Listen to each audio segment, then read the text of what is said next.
Squad nut bites the dust. Cori Bush. Another squad nut bites the dust. Cori Bush suffering an embarrassing defeat in her primary. Crazy Cori's going out like a sore loser, threatening a Jewish organization that she blames for her loss. All they did was radicalize me, and so now they be afraid. They about to see this other Cori, this other side. APAC, I'm coming to tear your kingdom down. Jessica, you're Jewish, so we'll go to you first. What's going on with Cori here? She's out of her mind, and she deserved to lose, and she did. I think this. Oh, look, the segment's over. Yeah, perfect. We all. No, well, we will on this one, and her Jamal Bowman. You know, if you deny that there was rape on October 7th, or not want to label Hamas a terrorist organization, this is what's going to happen, and I think it lends credence to the anti-Semitic trope that Jews control everything. But don't cross us on something. Greg is blinking at me. I'm just saying, if you're going to go out there and say there was no rape on October 7th, that's right. Jewish people are going you're going to mobilize. She said, don't cross us, Yeah. Judge.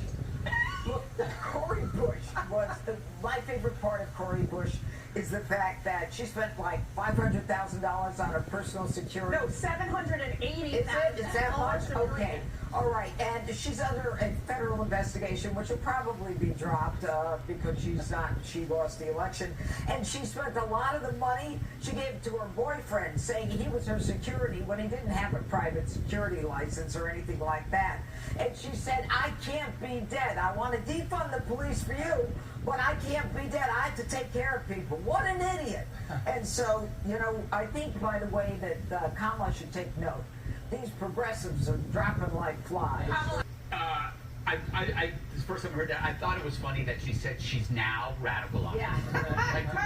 That's like giving Kim Kardashian a butt implant. It's already done. It's not there. She reminded me of a contestant on a reality show that was just voted out of the house. And what do they always say? You haven't seen the last of me. I'll be back. And it's like, no, we will never see you again. That was it. That was your 15-minute tantrum that how long was she there? 2 years? And she's going to land on her feet. Right? She'll get some role in some administrative body at a virtue signaling corporation, heading up the hiring or in some human resources position. She'll drive everybody crazy. No one will be able to fire her until she leaves and when they find out that she bought a mansion. And then, or maybe she'll teach. She'll go to Harvard and teach Evil White People 101 or From the Rivers to the Sea, a history of Zionist devils. I guess I will say she was scorned on both sides of the aisle by her Democratic colleagues for thumbing her nose at them and going way out on all these issues, and by her Republican colleagues for all of this anti-Semitic stuff. So I think there's no love lost on Capitol Hill in Washington that she is now out. All right. And as Jessica said, what did you say again, Jessica? Don't cross us. Don't cross us. Wow. Andale.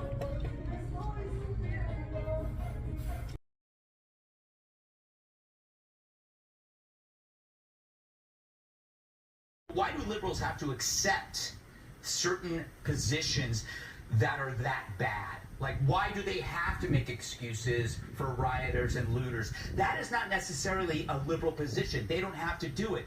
So if you think of other liberal positions, arguing for surgical transitions for children, banning school choice, funding foreign wars, bailing out Phelan's. What if these aren't liberal positions? They're just awful ones. Then you could reject them. You don't have to sit here and defend tampons for boys. You could just say, you know what, there's nothing liberal about that, right?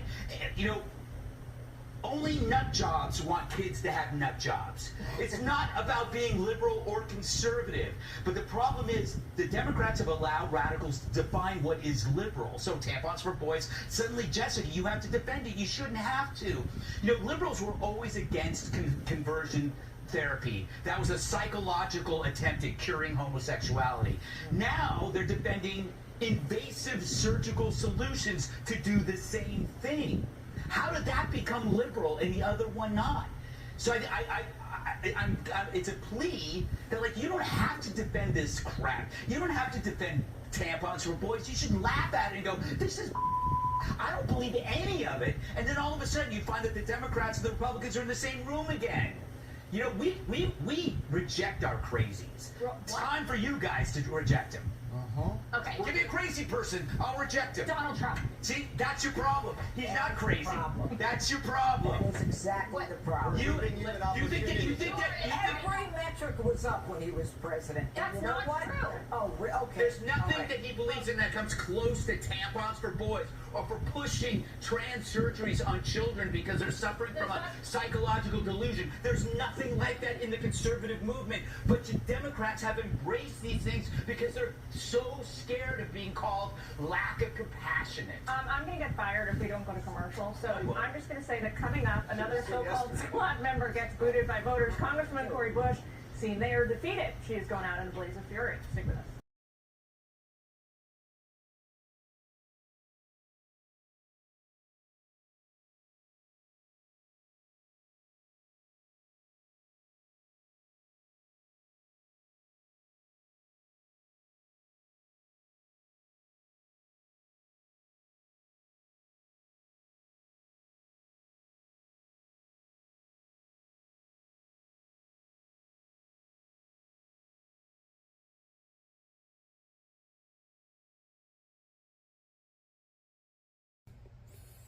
And we close on that.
This is no magic trick.